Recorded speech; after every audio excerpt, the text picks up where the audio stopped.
네, 안녕하세요. 주식은 역시 끼리끼리새 끼리십니다. 안녕하세요, 끼리분들. 자, 오늘은 어떠한 뉴스가 있는지 바로 살펴보도록 할게요. 첫 번째, 잭슨홀에서는 별일이 없을 것. 두 번째, 셀트리온 이걸 어쩌나. 세 번째, 초코파이 팔면은 얼마나 남을까요? 그리고 마지막으로 넷마블 게임 마블 대박인가? 이거를 포함해서 여러가지 정보를 한번 다뤄보도록 하겠습니다. 매일매일 주린이를 위한 경제 뉴스 10분 정리. 오늘은 2021년 8월 25일 수요일입니다. 오늘 또 같이 공부하시죠. Let's get it! 자, 오늘 같은 경우에는 굵직굵직한 뉴스가 많습니다. 그렇기 때문에 핵심만 보고 조금 빠르게 진행해 보도록 할게요. 그리고 들어가기 앞서 좋아요를 누르시면 저 기리색에 매우 큰 힘이 됩니다. 정말 감사합니다. 첫 번째 뉴스입니다. 8월 빅 이벤트 잭슨홀 미팅을 준비하는 자세. 시장은 잭슨홀 미팅과 제롬 파월 미국 페드 의장의 발언에 주목하고 있는데요. 전 세계 투자자들의 눈이 파월 의장 입에 쏠려 있다. 이번 주 예정된 잭슨홀 미팅을 앞두고 시장이 혼조세를 보이고 있다. 투자자들이 오는 26일부터 열리는 잭슨홀 미팅을 관망하면서 증시는 강세 흐름을 보였다. 최근 국내외 시황 기사를 자주 보는 독자들은 이러한 문장을 기억할 것이다. 매년 잭슨홀 미팅이 열리는 시기가 되면은 주식 고수들이 촉각을 곤두세우고 신문에서는 종일 잭슨홀 미팅과 관련된 전망을 쏟아내는데요. 자, 그렇다면은 잭슨홀 미팅이란 무엇이고, 그리고 지금 시장의 중요한 이유는 무엇일까? 이 부분을 한번 보도록 하겠습니다. 일단 잭슨홀 미팅이라는 것은 간단히 말해서 매년 8월 열리는 경제정책 심포지엄입니다. 미국 지방 연방준비은행 중 하나인 캔자스시티 연방은행이 주요 국가 중앙은행 총재들과 경제 전문가들을 초빙해 와이오밍주 휴양지 잭슨홀에서 회의를 연다고 하는데요. 이게 바로 잭슨홀 미팅이라고 합니다. 그런데 이게 왜 그렇게 유명해졌나 그걸 봤더니 잭슨홀 미팅은 이 행사에 참여한 주요 경제학자와 중앙은행 총재 발언이 시장에 영향을 주면서 유명해졌다고 하는데요. 2010년과 2014년 굵직한 통화정책 힌트가 잭슨홀 미팅에서 나왔습니다. 이건 바로 페드의 2차 양적 완화와 그리고 ECB 양적 완화인데요. 파월 의장도 작년에 평균 물가 목표제를 잭슨홀 미팅에서 언급했다고 합니다. 그래서 이번 잭슨홀 미팅을 기점으로 한국 시장을 포함한 신흥국 증시가 들썩일 수 있어서 국내 투자자들이 노심초사하고 있는데요. 투자자들은 잭슨홀 미팅에서 무엇보다 한국 시각으로 오는 27일 오후 11시에 열리는 파월 의장의 경제 전망을 주제로 하는 연설에 주목을 해야 된다고 합니다. 이 연설에서 파월 의장이 테이퍼링과 관련해 어떠한 발언을 내놓을지가 가장 중요하기 때문이라고 하는군요. 자, 지난달만 하더라도 FOMC 회의에서 연내 테이퍼링을 시작하는 것이 적절하다는 의견이 대다수를 차지했습니다. 테이퍼링 시기가 예상보다 빨라질 수 있다. 그러한 의견을 확인할 수 있었죠. 그러나 최근 들어 상황이 조금 반전이 되었습니다. 코로나19 신규 확진자 수가 나날이 증가하면서 전문가 사이에서는 코로나19 재확산으로 인해 파월 의장이 이번 연설에서는 테이퍼링을 구체적으로 언급할 가능성을 낮게 점치고 있다고 하네요. 그래서 신한금융투자는 이렇게 말했습니다. 투자자들은 당초 잭슨홀 미팅에서 파월 의장 연설을 통해 테이퍼링 힌트를 얻을 것으로 판단했지만 델타 변이 확산으로 분위기가 180도 달라졌다며 잭슨홀 미팅에서 테이퍼링 계획이 구체화되지 않을 전망이라고 분석을 했다고 하네요. 그래서 지금 이러한 시각 때문에 미국 증시와 아시아 증시가 다시 재차 상승을 하고 있습니다. 과연 이번에 진짜 아무 말도 없을지 아마도 별다른 이야기를 하지 않겠지만 어쨌든 약간은 노심초사하면서 지켜볼 수밖에 없을 것 같습니다. 다음 뉴스입니다. 셀트리온에 대한 엇갈린 시각. 아마도 지금 이 영상을 보시는 분들 중에서도 셀트리온 투자자들이 많으실 거라고 생각합니다. 자, 그 셀트리온이 최근 들어서 주가가 정말 형편이 없는데요. 과연 지금 계속 들고 가도 되는지 아니면은 지금이라도 비중을 조금은 줄여야 되는지 이 뉴스를 통해서 한번 공부를 해보면 좋을 것 같습니다. 자, 지난 23일 셀트리온은 전날보다 6.7%나 급등을 했습니다. 자, 이렇게 갑자기 급등한 이유가 무엇인가? 이 회사가 개발한 신종 코로나 바이러스 치료제 레키로나의 미국과 유럽 진출이 임박했다는 소식이 전해져서다. 레키로나는 브라질, 인도네시아에서 긴급 사용 승인을 받은 상태인데 여기에 이어 미국과 유럽에서도 판매가 시작이 된다면은 셀트리온의 주가와 순이익에도 긍정적인 영향을 줄 수 있다고 하네요. 자, 셀트리온은 FDA와 긴급 사용 승인 신청을 위한 사전 미팅을 진행했고 조만간 FDA의 승인을 신청할 예정이라고 합니다. 또한 유럽에서는 지난 3월 유럽의약품청 EMA로부터 정식 품목 허가 전 사용 공고 의견 그리고 조건부 허가를 받았다고 합니다. 그래서 아마도 유럽에서의 정식 허가를 10월 이전에는 받을 수 있지 않을까 이렇게 전망이 된다고 하네요. 하지만 셀트리온을 바라보는 시각은 아직까지 엇갈리고 있습니다. KTB투자증권은 목표 주가를 35에서 33만원으로 하향 조정했는데요. 또한 키움증권, 신영증권 이러한 증권사도 같이 하향 조정했다고 합니다. 자, 이렇게 내린 이유가 무엇인가? 바로 셀트리온의 상반기 실적이 기대치를 미돌았기 때문이다. 2분기 셀트리온의 매출액은 4,300억으로 전년 동기보다 1% 증가했지만 영업이익은 1,632억 원으로 전년 동기보다 10%가 줄었다고 하네요. 그래서 증권가 추정치인 평균값인 시장 컨센서스와 견줘보면은 매출액과 영업이익은 각각 17%, 28%나 미돌았다고 합니다. 그래서 이렇게 상반기에 부진한 실적을 받아들였으니까 증권가에서는 목표가를 낮출 수밖에 없었겠죠. 그러다 보니 셀트리온 같은 경우에는 코로나 치료제 레키로나의 미국과 유럽 시장 흥행이 더욱 절실해질 것으로 보인다. 미국과 유럽에서 레키로나가 승인을 받는 경우와 그리고 그 반대 받지 못할 경우에 따라 주가는 극명하게 다른 방향으로 움직일 수밖에 없기 때문이죠. 그렇다면 지금 현재 매동은 어떤가 그걸 봤더니 일단 외국인과 기관은 레키로나가 승인을 받을 것으로 기대하는 분위기다. 23일 외국인은 셀트리온을 1000억 원 가까이 매수했으며 그리고 기관 투자자도 665억이나 순매수를 했다고 합니다. 그렇다면 누가 팔았을까요? 당연히 개인 투자자가 팔았겠죠. 반면 개인 투자자들은 셀트리온을 순매도했다. 그래서 정리를 해보도록 하겠습니다. 모든 업종의 기업들이 다양한 변수에 따라서 주가가 출렁이는 것은 늘 있는 일입니다. 그러나 셀트리온과 같은 바이오 기업의 경우 특정 제품의 승인 여부 등이 그 어느 분야의 기업들보다 더 주가에 큰 파급을 미치는 것도 사실인데요. 그만큼 주가의 변동성이 높다고 합니다. 그래서 셀트리온을 사야 될지 말아야 될지 아직까지는 확실하게 답할 수는 없는데요. 그러나 지금처럼 주가에 큰 영향을 줄 수 있는 이벤트가 남아있는 시점에서는 기업에 대한 확신이 없는 투자자들에겐 좀 더 지켜보고 투자를 결정할 것을 권한다고 하네요. 자, 한번 차트를 보도록 하겠습니다. 28만원, 그리고 아까 봤을 때 목표가를 하향했는데도 불구하고 30만원 초반이었죠. 그렇다면은 저 기릿은 이 정도면은 아무리 실패를 한다고 해도 이미 반영했다고 하기는 주가가 너무 처참하죠. 지금 완전 바닥에 깔려있는 걸 확인할 수 있습니다. 그러니 저의 개인적인 생각으로는 앞으로 외국인과 기관의 매동을 잘 살펴보면서 그거를 따라가면 좋은 결과가 있지 않을까 이런 생각을 살짝은 해볼 수 있을 것 같은데요. 그리고 설령 실패를 한다고 하더라도 레키로나로 인해서 엄청나게 상승한 그런 게 없기 때문에 하락도 어느 정도는 제한적이지 않을까 이런 생각을 같이 해볼 수 있을 것 같습니다. 한번 기리분들도 셀트리온 이러한 시각을 한번 생각해 보시기 바랍니다. 자, 오늘은 정말 굵직굵직한 뉴스가 많습니다. 이것도 또한 정말 중요한 뉴스인데요. 하지만 이렇게 중요한 뉴스일수록 조금 재미가 없으니까 빠르게 보고 넘어가도록 할게요. 연이은 삼성 그리고 하나 M&A 그룹 간 사업 재편 효과 극대화. 하나그룹이 삼성전기의 와이파이 통신 모듈 사업 인수를 추진한 데는 미래 성장 동력으로 삼고 있는 항공우주 사업 영역에서의 관련 기술을 선제적으로 확보하기 위한 포석으로 풀이가 된다고 합니다.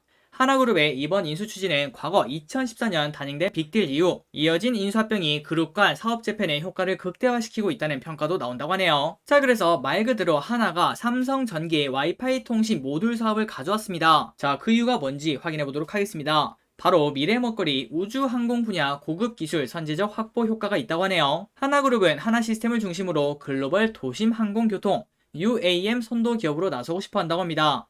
그리고 초공간 네트워크 기술 기업으로 도약한다는 목표를 세우고 투자를 확대해 나가고 있는데요. 실제 하나는 2019년 미국 개인 항공기 기업 오버에어에 300억 원을 투자했고 지난해에는 영국 위성통신 기업 페이저 솔루션을 200억에 인수한 데 이어 그리고 미국 위성 통신 안테나 기업 카이메타에도 335억 원을 투자했다고 합니다. 또한 세계적인 우주 인터넷 기업 원웹에 약 3,450억 원을 투자하며 이사회에도 합류를 했다고 합니다. 자, 이 같은 상황에서 와이파이 통신 모듈 사업 같은 경우에는 전자소재 및 부품 관련 기술이 절실한 하나의 니즈에 적합한 매물로 평가되며 우리가 보통 알기로는 와이파이 하면은 우리 그냥 인터넷 쓰는 거 아니야 이렇게 볼 수 있겠지만 이제는 기존의 스마트폰, 태블릿 PC, 노트북을 넘어서 자율주행차 등으로 사용 영역이 확장이 되고 있다고 합니다. 자, 지난주 일요일날 같이 봤던 뉴스입니다. 넷마블 신작 드디어 발표가 되죠. 마블 퓨처 레볼루션 78개국 앱스토어 인기 1위. 넷마블의 신작 마블 퓨처 레볼루션이 사전 다운로드만으로도 한국과 미국, 일본 등 글로벌 78개국 애플 앱스토어에서 인기 순위 1위를 차지했다고 합니다. 정식 출시에 앞서 흥행 기대감은 한층 높이게 됐다고 하네요. 자, 넷마블은 이 게임을 240여 국에 출시하고요.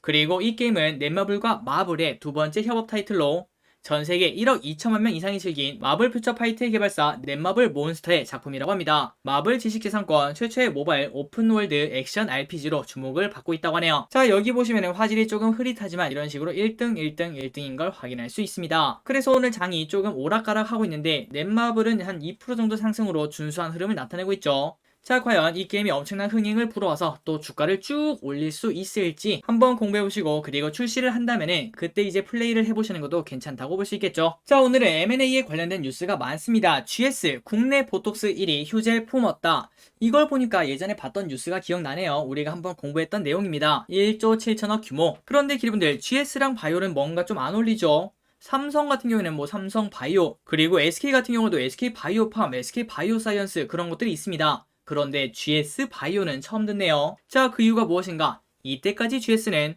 의약이나 약품 등에 사용되는 의료 바이오 사업에 진출한 것은 한 번도 없었다고 하네요. 그래서 이번 휴젤을 가져온 게 첫 번째 바이오 산업 진출이라고 합니다. 자, 인수 휴젤의 경영은 컨소시엄을 중심으로 이루어지며 GS도 이사회 멤버로 참여하게 된다고 합니다.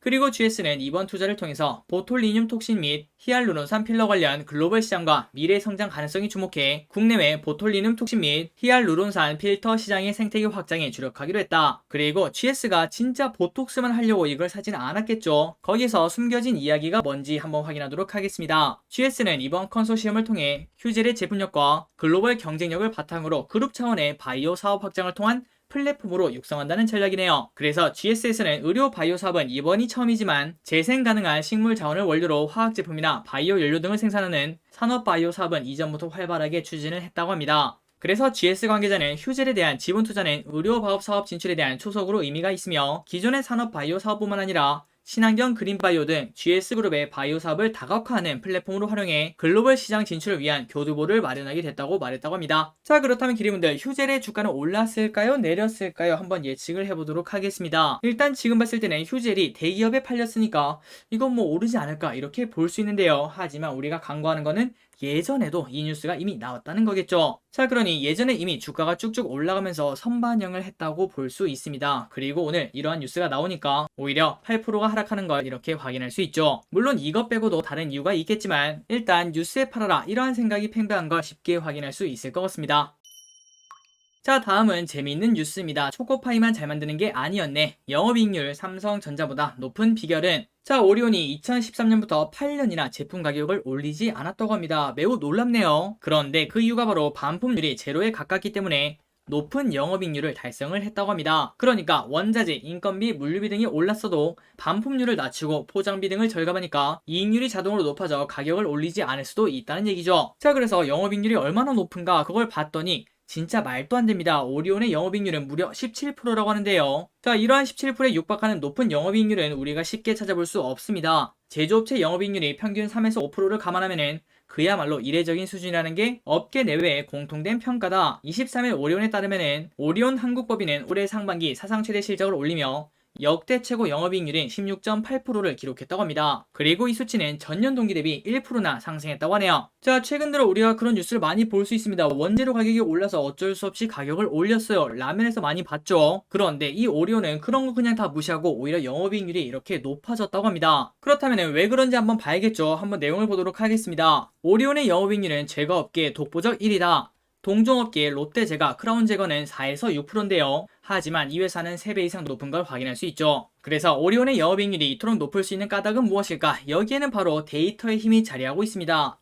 오리온의 포스 데이터 활용 경영이 바로 그것인데요. 포스 데이터는 판매된 상품에 대한 정보가 실시간으로 기록된 데이터를 말합니다. 급변하는 소비 트렌드를 실시간으로 파악해 매출 극대화를 이뤄낼 수 있는 무기다. 그래서 이렇게 데이터를 바로바로 확인하니까 반품률이 크게 낮아졌다고 합니다. 소비 데이터를 생산 계획에 실시간 반영하면서 재고를 줄였다고 합니다. 그러니 이 물품이 안 팔리면 빠르게 생산 중단을 했다는 거겠죠. 그리고 이러한 노력은 실제로 숫자로도 바로 나타난다고 합니다. 2016년에는 연간 2.8%였던 오리온의 제품 반품률은 이듬해 1.4%로 뚝 떨어졌고, 그리고 2019년에는 0.7%, 작년에는 0.6%까지 떨어졌다고 하네요. 참고로 제과업계의 반품률은 통상 2에서 3%인데 이것도 엄청나게 낮은 걸 확인할 수 있습니다. 그러니까 이러한 부분이 하나씩 쌓여 영업이익률이 무려 10%가 넘게 나오는 걸 확인할 수 있죠. 그리고 반대로 소비자 반응이 좋은 제품은 실시간으로 정보를 파악해 생산량을 늘려 기회를 극대화했다고 합니다. 2020년 8월에 출시한 꼬북칩 초코추러스 맛은 저 기릿이 진짜 좋아하고 있죠. 포스 데이터를 활용한 대표적인 성공 사례다. 출시 직후 높은 판매율이 포스 데이터로 바로 나타나자 오리온 측은 곧바로 생산량 증대를 위한 설비 구축을 진행했으며 초코추러스 전용 라인을 만들어 안정적 생산을 가능케 한 것이라고 하네요.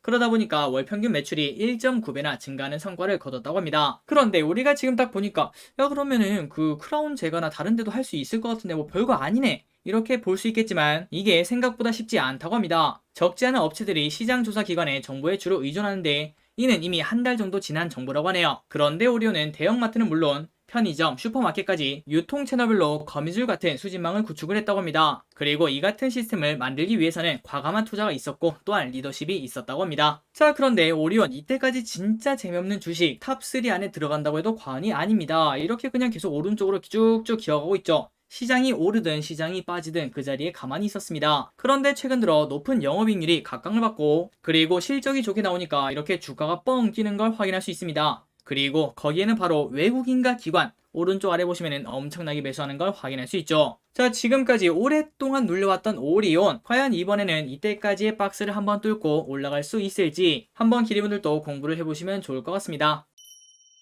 자, 벌써 끝나가네요. 오늘의 기업 두 개를 보고 마무리 보도록 하겠습니다. 첫 번째 A스토리, 외형, 그리고 이익, 동반 성장 기대. NH투자증권은 A스토리에 대해서 2분기 어닝 서프라이즈를 달성한 가운데 작품당 평균 제작비 및 회수율도 모두 상향되면서 외형과 이익의 동반 성장이 가능해졌다고 평가했다. 그런데 지금은 아직 규모가 작은 회사라 변동성이 크기 때문에 투자 의견이랑 목표 주가는 따로 제시하지 않았다고 하네요. 자, A스토리는 드라마 외주 제작사입니다. 아마도 많은 분들이 아실 거라고 생각해요. 이 드라마 중에서 한 가지는 아실 겁니다. 시그널, 백일의 난구님, 킹덤, 그리고 이번에 방영하죠 SNL, 이런 것들을 하고 있다라고 볼 수 있겠죠. 그리고 이제 가을이 되면은 그분이 옵니다. 바로 디즈니. 그 디즈니 플러스가 들어오면은 OTT 간의 경쟁이 심화되겠죠. 그렇다면은 이러한 컨텐츠 제작사들은 당연히 수혜를 볼 수밖에 없습니다. 그 중에 하나가 A스토리라고 볼 수 있겠네요. 자, A스토리는 2분기 매출에 253억 원, 그리고 영업이익을 45억 원을 기록했으며 이는 전년 동기 대비 각각 8,076%나 증가했다고 하네요. 그리고 영업이익은 흑자 전환에 성공했다고 합니다. 자, A스토리는 우호적인 업황과 강화된 협상력으로 비로소 실적 성장세 구간에 진입했다고 봤다. 작품당 평균 제작비와 ROI가 모두 상향되면서 외형과 이익의 동반 성장이 가능해졌다는 평가다.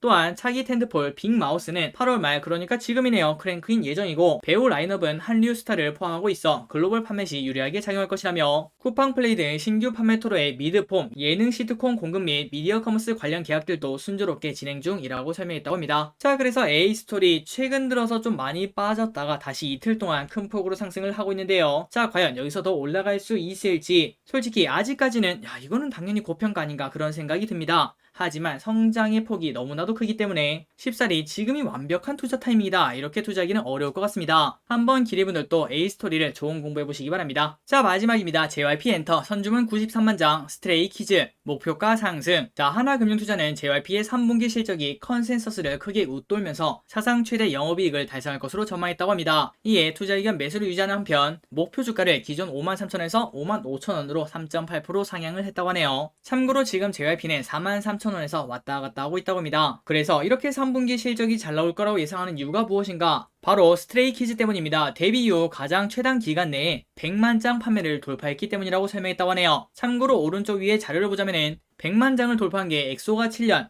BTS가 5년, 세븐틴이 6년, NCT가 5년, 블랙핑크가 5년이 걸렸다고 합니다. 그런데 이 스트레이키즈가 4년 만에 그거를 성공했다고 합니다. 자, 앨범당 100만 장을 파는 그룹으로 최소 아레나 투어급 활동이 예상되며 내년 실적 추정을 또 한번 상향하는 모멘텀이 될 것이라며 있지의 컴백까지 고려하자면 2분기 예상 앨범 판매량만 180만 장 이상으로 역시 사상 최대라고 전했다. 이어 유튜브 탑5 조회 국가인 미국, 브라질, 멕시코, 일본 등 주요 국가들이 모두 포함된 것도 긍정적이라며 내년 스트레이키즈 앨범 판매량 가정은 280만 장이지만 이를 크게 웃돌 가능성이 높다고 덧붙였다고 합니다. 자, JYP 최근 들어서 장이 안 좋으면서 살짝 빠지다가 다시 재차 상승을 하고 있는데요. 과연 스트레이키즈가 JYP를 55,000원으로 올릴 수 있을지 한번 공부해보시면 좋을 것 같습니다. 자, 여기까지 경제뉴스가 끝났습니다. 오늘 또 같이 공부해주셔서 진심으로 감사드리고 저 기리스는 내일 또 재밌는 경제뉴스로 돌아오도록 할게요. 지금까지 기리셨습니다.